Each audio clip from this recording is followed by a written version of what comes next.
크리스토퍼 아저씨가 들려주는 성경 이야기 6번째. 선지자 에레미야, 예루살렘의 멸망, 포로로 잡혀간 다니엘, 사자굴 속의 다니엘, 왕비가 된 에스더, 민족을 구한 에스더, 에스라, 느헤미야의 성전 재건, 북이스라엘과 남유다의 멸망, 이 6권의 주요 사건이에요.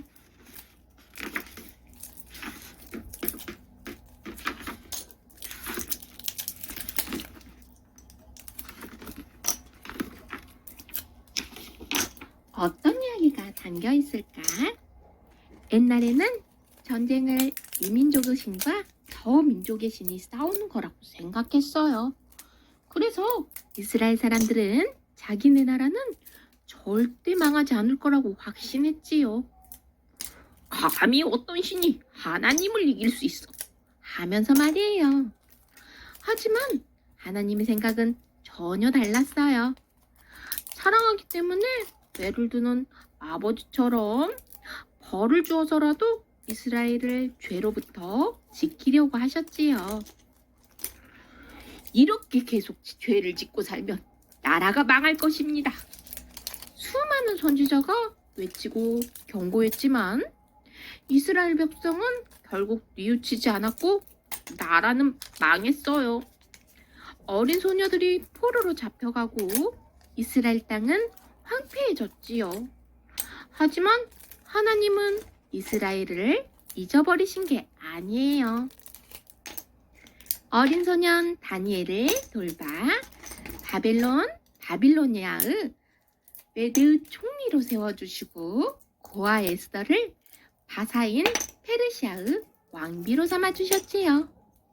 때가 되자 이스라엘 백성은 고향으로 돌아와 다시 성전을 짓게 되었어요. 이 책은 구약 성경 뒷부분의 선지서와 역사서에 나오는 이야기들이에요. 차근차근 읽다 보면 이스라엘의 역사와 그 속에 들어있는 하나님의 뜻을 잘 알 수 있을 거예요. 등장인물 에레미야, 여호와께서 세우시다 란 뜻. 이스라엘은 4대 선지자 이사야, 에레미야, 에스겔, 다니엘 가운데 한 사람이에요. 유다왕 요시야 13년부터 시드기야 11년까지 무려 42년간 활동했지요. 종종 울면서 조국과 백성의 회개를 촉구했기에 눈물의 선지자라고도 불려요. 다니엘, 바벨론은 제1차 유다 침공 때 포로로 사로잡혀가요. 바벨론에서 왕의 꿈 해석을 통해 능력을 인정받아 고위 관리로 발탁된 이후 여러 왕들을 섬기면서 승승장구하자 이를 시기한 다른 관리들의 모함으로 서자 굴 속에 던져지지요. 어려움 속에서도 하나님을 잘 믿어 의인, 지혜로운 자라는 평가를 받는 인물이에요. 느부갓네살, 주전 587년에 유다의 수도 예루살렘을 함락시키고 유다 백성을 멀리 바벨론 땅으로 사로잡아간 인물이에요. 신바벨론 제국의 통치자 가운데 가장 강력한 인물로 유능한 군사, 전략가요, 행정가였어요. 아하수에르, 힘센 사람 또는 위대한 사람이란 뜻. 잔치 때 자신의 말을 무시했다는 이유로 왕비 와스티를 폐위시킨 후 유대인 처녀 에스더를 왕후로 삼아요. 에스더, 별이란 뜻. 일찍 부모를 여의고 사촌 오빠인 모르드게 밑에서 수양딸처럼 자랐어요. 용모가 아름답고 성품이 착해서 모든 사람에게 사랑받았으며 바사의 수도인 수산성에 거주하다가 아하수에르 왕의 왕비가 되어요. 왕비가 된 후 동족 유대인을 몰살의 위기에서 구출해요. 모르드게, 에스더의 사촌 오빠로 포로된 유대인들의 지도자로 활동했어요. 에스더와 함께 하만의 음모를 깨뜨리고 유대인을 위기에서 구해내며 하만이 처형된 후에 바사의 총리지위에 올라요. 이 같은 공로를 기념하여 유대인 사회에 불임절이 제정되었지요. 느헤미야, 여호와께서 이루하셨다 란 뜻. 이스라엘의 바사왕 아닥사스다의 통치 아래 있을 때 활약한 지도자예요. 왕의 신임을 받아 궁중에 고위 관리로 일하던 중 조국 이스라엘에 관한 비참한 이야기를 전해 듣고 예루살렘 성벽을 재건하는 주역이 되지요.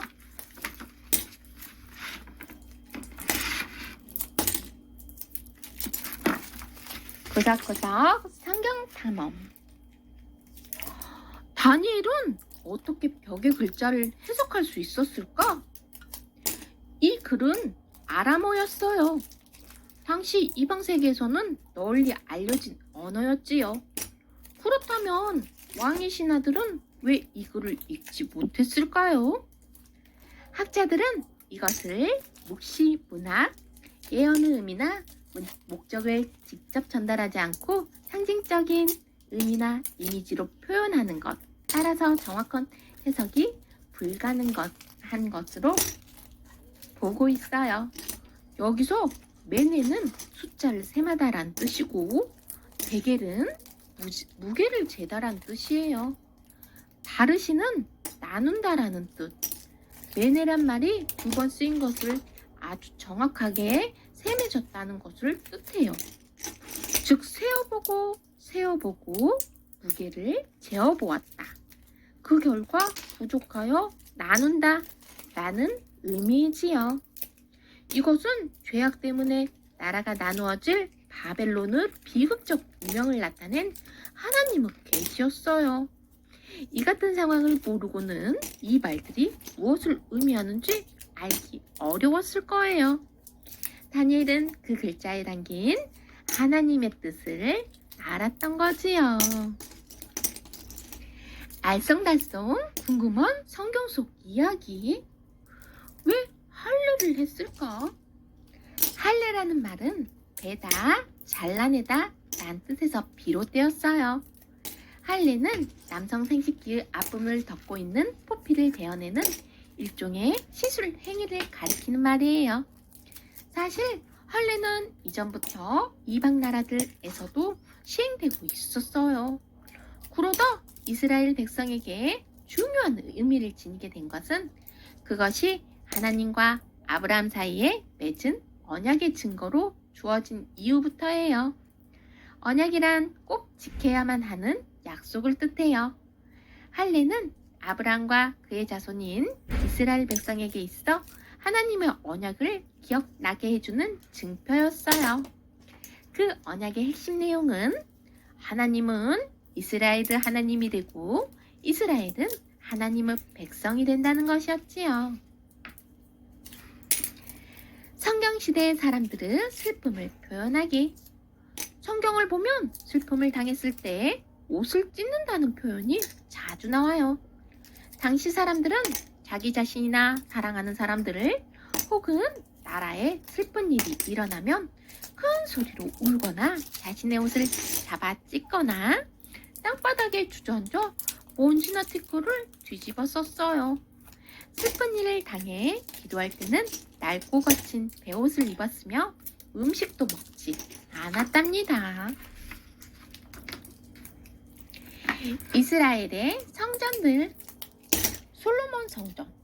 다윗 왕이 준비하고 솔로몬 왕이 세운 성전으로 제1성전 혹은 예루살렘 성전으로 불려요. 주전 966년 봄부터 959년 가을까지 7년 6개월이라는 오랜 기간 동안 공사를 했지요.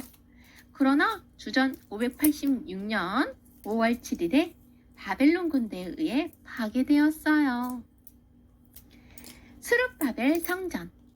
솔로몬 성전이 파괴되고 50여 년 후 그 터 위에 유다 총독 스룹바벨의 지도하에 바벨론에서 예루살렘으로 돌아온 귀환민들이 세운 성전이에요.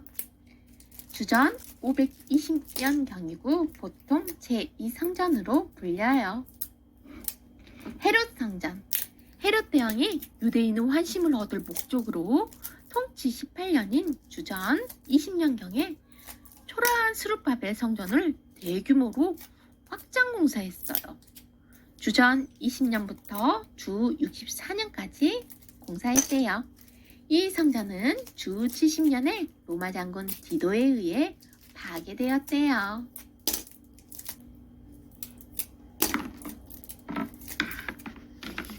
시내산에서 모세가 하나님의 지시에 따라 성막을 세운 이래로 이스라엘 백성은 모세의 성막을 근거로 해서 하나님의 성전을 건립했어요. 언약궤는 법궤 혹은 증거궤라고도 해요.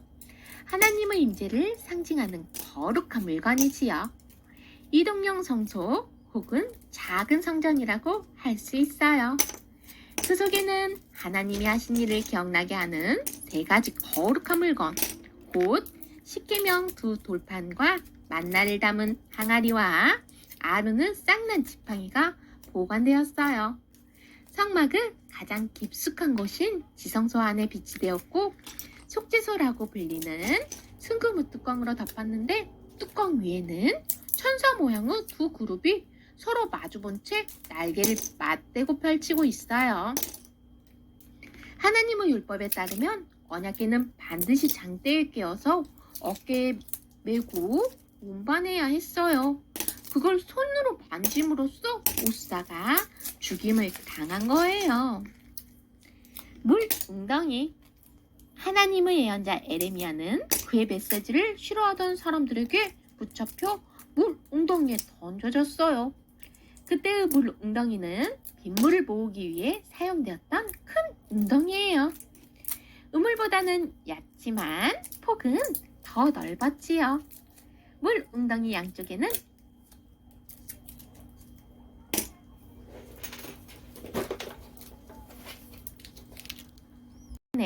사람들은 웅덩이가 얕든지 깊든지 상관없이 물을 얻을 수 있었어요. 고대 예루살렘에는 시민을 위한 큰 웅덩이가 여러 개 있었지요. 때로는 개인 물 웅덩이를 갖고 있는 사람들도 있었어요. 성경 상식 돋보기. 예언자. 성경시대에 하나님의 전령 곧 메신저를 예언자 또는 선지자라고 불렀어요. 하나님은 각 예언자에게 무엇을 말해야 할지 말씀해 주셨고 예언자는 그런 하나님의 말씀을 백성 앞에서 선포해야 했어요. 때로 백성이 하나님의 말씀을 두려워하지 않거나 심지어 그 말씀을 선포하면 죽임을 당하는 상황일지라도 예언자는 하나님께 받은 말씀을 한치도 틀림없이 그대로 선포해야 했지요. 유권의 주요 무대. 바벨론, 신의 문 또는 혼란이란 뜻. 바그다드 남쪽 50km 지점의 유프라테스 강변에 건설된 도시로 옛적 바벨탑이 세워진 곳이기도 해요. 바벨론 제1왕조에서 가장 유명한 왕은 함무라비 왕이에요. 그는 고대의 바벨론 왕국의 황금기를 이루고 함무라비 법전을 제정한 것으로 유명해요. 이후 바벨론은 헷 족속, 카시트 족속, 엘람 등에 의해 차례로 지배를 당하다가 나보폴라살 시대에 이르러 다시 부흥하여 신바벨론 시대를 열어요.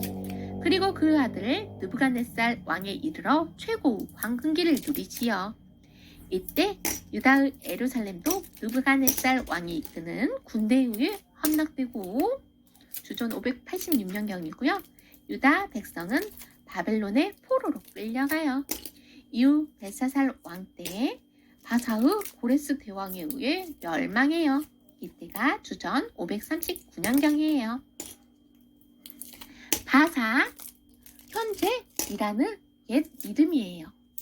구약시대 바사 제국은 동쪽으로 인더스강, 서쪽으로 소아시아와 메소포타미아, 남쪽으로 바사만, 북쪽으로 카스피해를 경계로 하는 매우 넓은 영역을 차지하고 있었어요. 성경에 언급된 바사의 대표적인 왕으로는 포로로 잡아간 유다민족을 본국 에르살렘으로 돌려보낸 고레스 대왕, 성전 재건을 허락한 다리우스 왕, 유다 처녀 에스더를 왕비로 삼은 아수에르 왕 등이 있어요.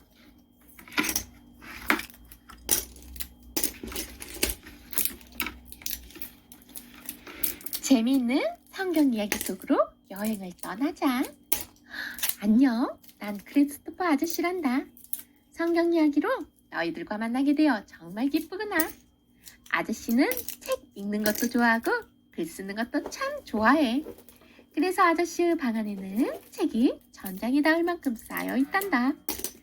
그 중에서 가장 좋아하는 건 바로 성경책이지. 성경에는 우리가 예수님을 구주로 믿고 살다가 이 세상을 떠나면 하늘나라에서 다시 예수님을 만난다고 쓰여 있단다. 아저씨는 문득 궁금해졌어. 나중에 예수님께서 아저씨에게 너는 이 세상에 사는 동안 나를 위해 무엇을 했니? 라고 물어보신다면 뭐라고 대답해야 할까? 사실 대답할 게 별로 없을 것 같았어. 그래서 아저씨는 이 책을 쓰기 시작했단다. 예수님을 위해 무언가 하고 싶다는 꿈이 생긴 거야. 이 일을 하기로 결심한 뒤 아저씨는 아주 오랫동안 수많은 자료를 찾고 정성껏 글을 썼어. 예쁜 그림을 그려주실 화가 선생님도 만났지. 하지만 아저씨도 화가 선생님도 너무 힘들어서 몇 번이나 중간에 포기할 뻔했단다. 그때마다 우리를 일으켜 세운 건 바로 성경 말씀이었어. 아저씨와 화가 선생님은 성경 속에 나오는 수많은 믿음의 사람들을 보면서 용기를 얻었고 잘못을 저지르는 사람들을 보면서 스스로를 돌아보았어. 또 하나님이 하신 많은 일들을 보면서 소망을 갖게 되었지. 또 어떻게 하면 하나님을 기쁘시게 할까 생각하게 되면서 정말 좋은 책을 만들고 싶다는 아저씨의 꿈은 더욱 간절해졌단다. 로마서 8장 28절에 이런 말씀이 나온단다. 우리가 알거니와 하나님을 사랑하는 자, 곧 그의 뜻대로 부르심을 입은 자들에게는 모든 것이 합력하여 선을 이루느니라. 이 책을 읽으며 어떻게 하면 하나님을 기쁘시게 할까 생각해 본다면 좋겠구나. 그리고 아저씨처럼 이 책의 마지막 장을 덮었을 때 너희에게도 작은 꿈이 하나 생긴다면 참 좋겠구나. 언젠가 우리가 만나게 되었을 때 그 꿈에 대해 서로 이야기할 수 있도록 말이야. 크리스토퍼 아저씨가 이 책을 읽기 전에 성경은 이 세상을 만드신 하나님과 그의 아들 예수 그리스도에 관한 이야기예요. 기독교 신앙의 뿌리를 지켜온 경전인과 동시에 인류의 오랜 역사가 담긴 훌륭한 역사서이자 값진 문화유산이지요. 한 종교의 경전을 넘어 기독교인이 아니더라도 한 번은 꼭 읽어보아야 할 인류 최고 고전이라고 할 수 있어요. 그러나 성경은 지금으로부터 아주 오래전 쓰여진 그것도 아주 먼 나라의 이야기예요. 게다가 성경에는 어렵고 낯선 표현들도 많이 등장해요. 분량도 너무 많아 손에 쉽게 잡히지 않지요. 우리는 성경 원문의 의미를 훼손하지 않으면서도 친구들이 쉽고 재밌게 성경을 읽을 수 있는 방법은 뭘까 고민했어요. 보다 많은 친구들이 성경과 좀 더 가까워질 수 있는 방법 말이에요. 이 책은 그 고민의 결과물이에요. 이 책의 본문은 포근한 밤 아버지가 아이들을 들러 앉혀놓고 성경 이야기를 들려주는 모습을 상상하며 따뜻하고도 잔잔하게 풀어갔어요. 또 내용에 충실한 그림들을 거의 모든 페이지에 실음으로써 읽는 재미와 함께 보는 재미까지 전달하려고 노력했지요. 일반적으로 중요하다고 여겨지는 성경 이야기들을 골라 10권으로 분류한 뒤 이해하기 쉬운 표현과 말투로 다시 썼어요. 6장에는 어떤 이야기가 담겨 있을까? 옛날에는 전쟁을 이 민족의 신과 저 민족의 신이 싸우는 거라고 생각했어요. 그래서 이스라엘 사람들은 자기네 나라는 절대 망하지 않을 거라고 확신했지요. 감히 어떤 신이 하나님을 이길 수 있어? 하면서 말이에요. 하지만 하나님 생각은 전혀 달랐어요. 사랑하기 때문에 매를 드는 아버지처럼 벌을 주어서라도 이스라엘을 죄로부터 지키려고 하셨지요. 이렇게 계속 죄를 짓고 살면 나라가 망할 것입니다. 수많은 선지자가 외치고 경고했지만 이스라엘 백성은 결국 뉘우치지 않았고 나라는 망했어요. 어린 소년들이 포로로 잡혀가고 이스라엘 땅은 황폐해졌지요. 하지만 하나님은 이스라엘을 잊어버리신 게 아니에요. 어린 소년 다니엘을 돌봐 바빌로니아의 메대의 총리로 세워주시고 고아 에스더를 바사 페르시아 왕비로 삼아주셨지요. 때가 되자 이스라엘 백성은 고향으로 돌아와 다시 성전을 짓게 되어요.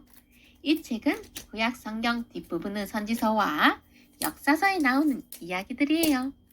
차근차근 읽다 보면 이스라엘의 역사와 그 속에 들어있는 하나님의 뜻을 잘 알 수 있을 거예요.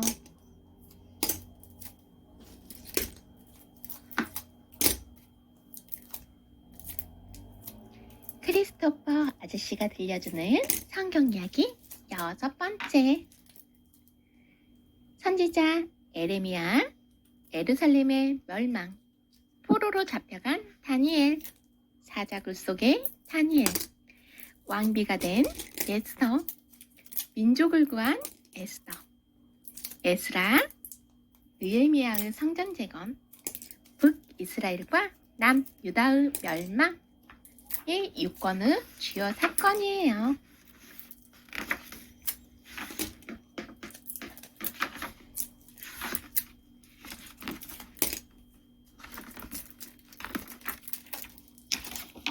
어떤 이야기가 담겨 있을까? 옛날에는 전쟁을 이 민족의 신과 저 민족의 신이 싸우는 거라고 생각했어요. 그래서 이스라엘 사람들은 자기네 나라는 절대 망하지 않을 거라고 확신했지요. 감히 어떤 신이 하나님을 이길 수 있어? 하면서 말이에요. 하지만 하나님의 생각은 전혀 달랐어요. 사랑하기 때문에 매를 드는 아버지처럼 벌을 주어서라도 이스라엘을 죄로부터 지키려고 하셨지요. 이렇게 계속 죄를 짓고 살면 나라가 망할 것입니다. 수많은 선지자가 외치고 경고했지만 이스라엘 백성은 결국 뉘우치지 않았고 나라는 망했어요. 어린 소녀들이 포로로 잡혀가고 이스라엘 땅은 황폐해졌지요. 하지만 하나님은 이스라엘을 잊어버리신 게 아니에요. 어린 소년 다니엘을 돌봐 바빌로니아의 메대의 총리로 세워주시고 고아 에스더를 바사인 페르시아의 왕비로 삼아주셨지요. 때가 되자 이스라엘 백성은 고향으로 돌아와 다시 성전을 짓게 되었어요. 이 책은 구약 성경 뒷부분의 선지서와 역사서에 나오는 이야기들이에요. 차근차근 읽다 보면 이스라엘의 역사와 그 속에 들어있는 하나님의 뜻을 잘 알 수 있을 거예요. 등장인물 에레미야, 여호와께서 세우시다 란 뜻. 이스라엘은 4대 선지자 이사야, 에레미야, 에스겔, 다니엘 가운데 한 사람이에요. 유다왕 요시야 13년부터 시드기야 11년까지 무려 42년간 활동했지요. 종종 울면서 조국과 백성의 회개를 촉구했기에 눈물의 선지자라고도 불려요.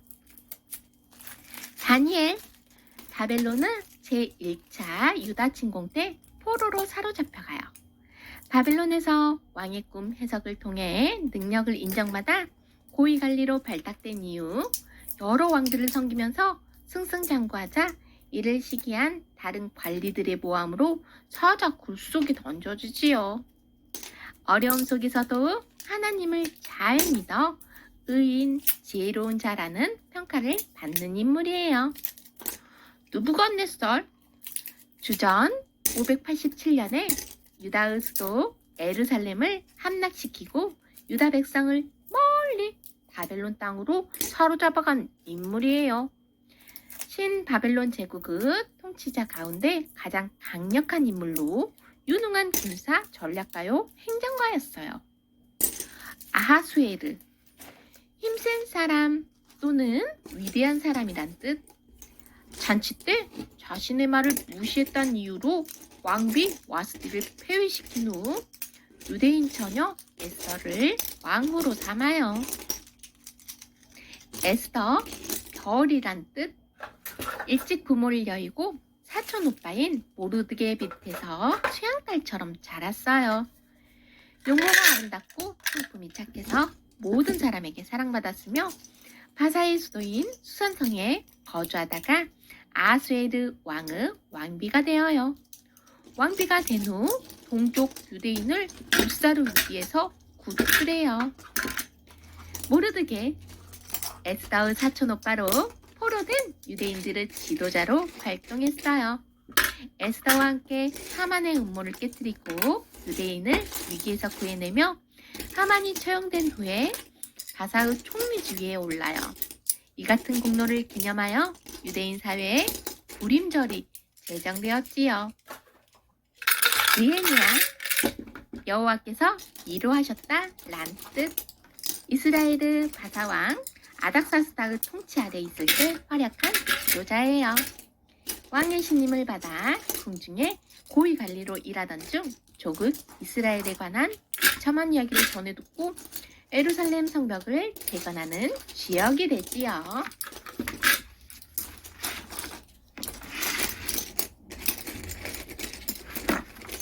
고작고작 성경 탐험.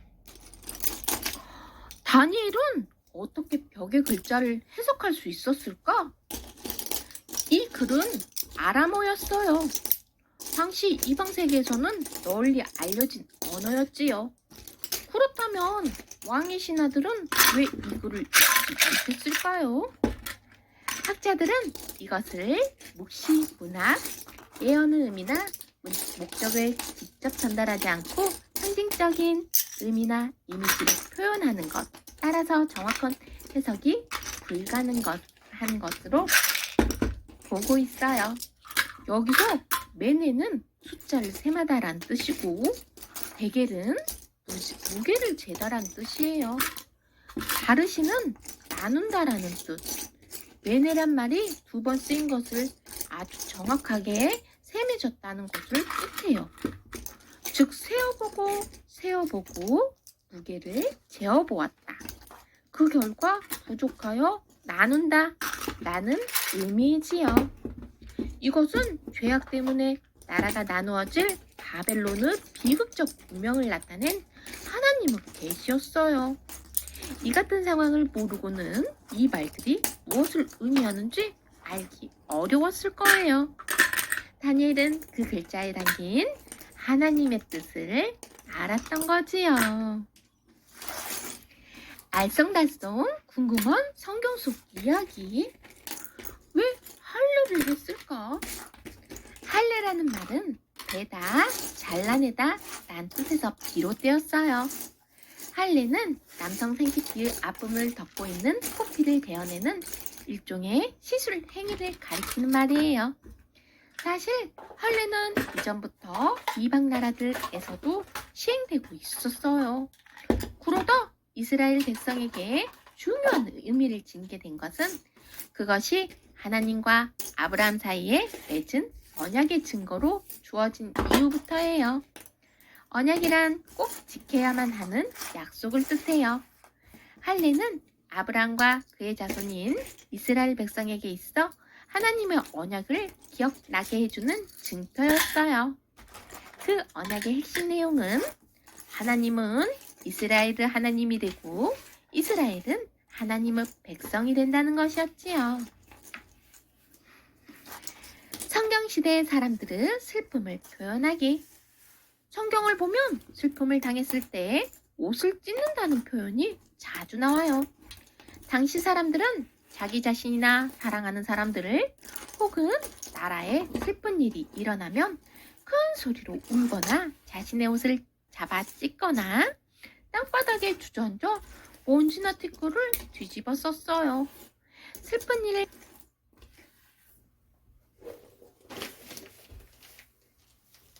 당시 사람들은 자기 자신이나 사랑하는 사람들을 혹은 나라에 슬픈 일이 일어나면 큰 소리로 울거나 자신의 옷을 잡아 찢거나 땅바닥에 주저앉아 먼지나 티끌을 뒤집어 썼어요. 슬픈 일을 당해 기도할 때는 낡고 거친 베옷을 입었으며 음식도 먹지 않았답니다. 이스라엘의 성전들. 솔로몬 성전. 다윗 왕이 준비하고 솔로몬 왕이 세운 성전으로 제1성전 혹은 예루살렘 성전으로 불려요. 주전 966년 봄부터 959년 가을까지 7년 6개월이라는 오랜 기간 동안 공사를 했지요. 그러나 주전 586년 5월 7일에 바벨론 군대에 의해 파괴되었어요. 스룹바벨 성전. 솔로몬 성전이 파괴되고 50여 년 후 그터 위에 유다 총독 스룹바벨을 지도하에 바벨론에서 예루살렘으로 돌아온 귀환민들이 세운 성전이에요. 주전 520년경이고 보통 제2성전으로 불려요. 헤롯 성전. 헤롯 대왕이 유대인의 환심을 얻을 목적으로 통치 18년인 주전 20년경에 초라한 스룹바벨 성전을 대규모로 확장 공사했어요. 주전 20년부터 주 64년까지 공사했대요. 이 성전은 주 70년에 로마 장군 디도에 의해 파괴되었대요.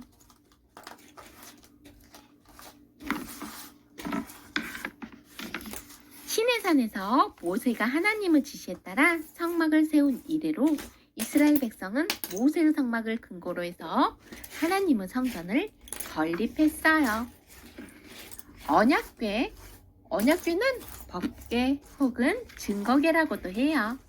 하나님의 임재를 상징하는 거룩한 물건이지요.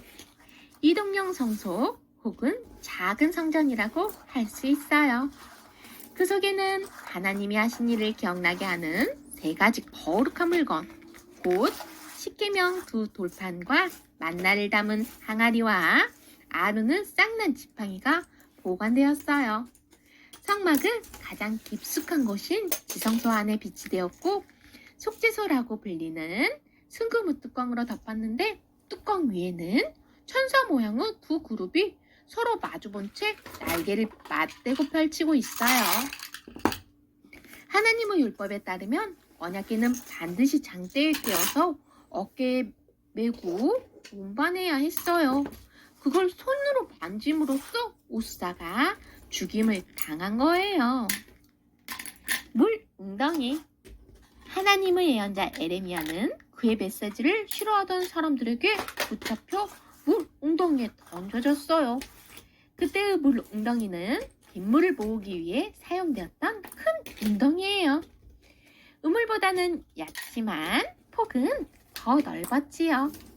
물 웅덩이 양쪽에는 계단이 있었기 때문에 사람들은 웅덩이가 얕든지 깊든지 상관없이 물을 얻을 수 있었어요.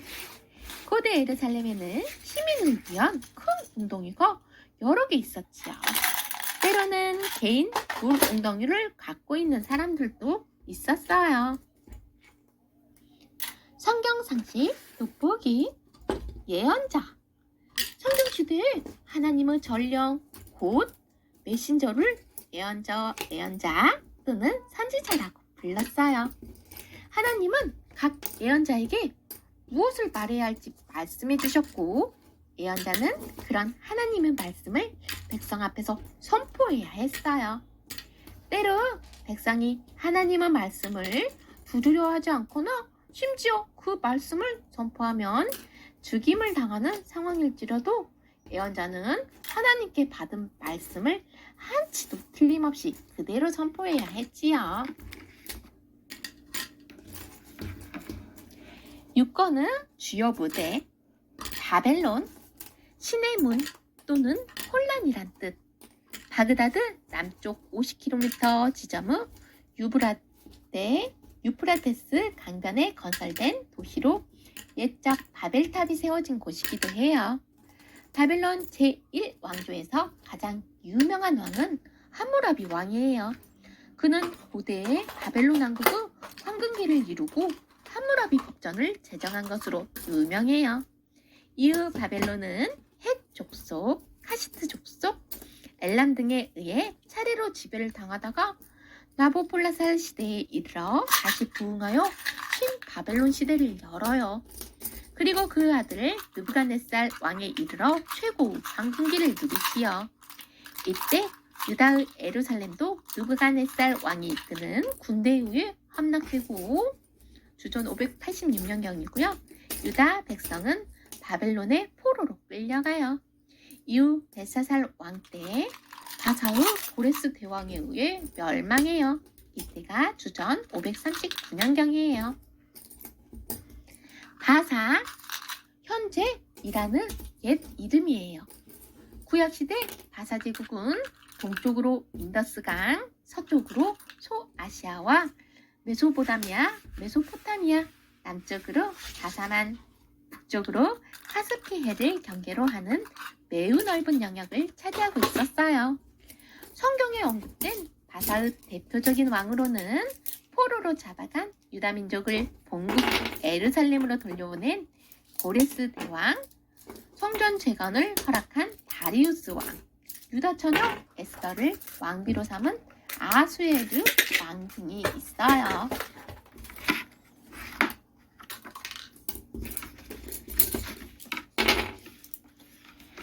재미있는 성경 이야기 속으로 여행을 떠나자. 안녕, 난 크리스토퍼 아저씨란다.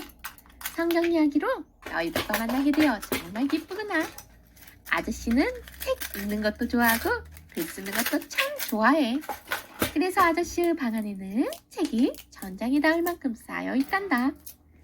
그 중에서 가장 좋아하는 건 바로 성경책이지. 성경에는 우리가 예수님을 그지로 믿고 살다가 이 세상을 떠나면 하늘나라에서 다시 예수님을 만난다고 쓰여 있단다. 아저씨는 문득 궁금해졌어. 나중에 예수님께서 아저씨에게 너는 이 세상에 사는 동안 나를 위해 무엇을 했니? 라고 물어보신다면 뭐라고 대답해야 할까? 사실 대답할 게 별로 없을 것 같았어. 그래서 아저씨는 이 책을 쓰기 시작했단다. 예수님을 위해 무언가 하고 싶다는 꿈이 생긴 거야. 이 일을 하기로 결심한 뒤 아저씨는 아주 오랫동안 수많은 자료를 찾고 정성껏 글을 썼어. 예쁜 그림을 그려주실 화가 선생님도 만났지. 하지만 아저씨도 화가 선생님도 너무 힘들어서 몇 번이나 중간에 포기할 뻔했단다. 그때마다 우리를 일으켜 세운 건 바로 성경 말씀이었어. 아저씨와 화가 선생님은 성경 속에 나오는 수많은 믿음의 사람들을 보면서 용기를 얻었고 잘못을 저지르는 사람들을 보면서 스스로를 돌아보았어. 또 하나님이 하신 많은 일들을 보면서 소망을 갖게 되었지. 또 어떻게 하면 하나님을 기쁘시게 할까 생각하게 되면서 정말 좋은 책을 만들고 싶다는 아저씨의 꿈은 더욱 간절해졌단다. 1장 28절에 이런 말씀이 나온단다. 우리가 알거니와 하나님을 사랑하는 자, 곧 그의 뜻대로 부르심을 입은 자들에게는 모든 것이 합력하여 선을 이루느니라. 이 책을 읽으며 어떻게 하면 하나님을 기쁘시게 할까 생각해 본다면 좋겠구나. 그리고 아저씨처럼 이 책의 마지막 장을 덮었을 때 너희에게도 작은 꿈이 하나 생긴다면 참 좋겠구나. 언젠가 우리가 만나게 되었을 때 그 꿈에 대해 서로 이야기할 수 있도록 말이야. 크리스토퍼 아저씨가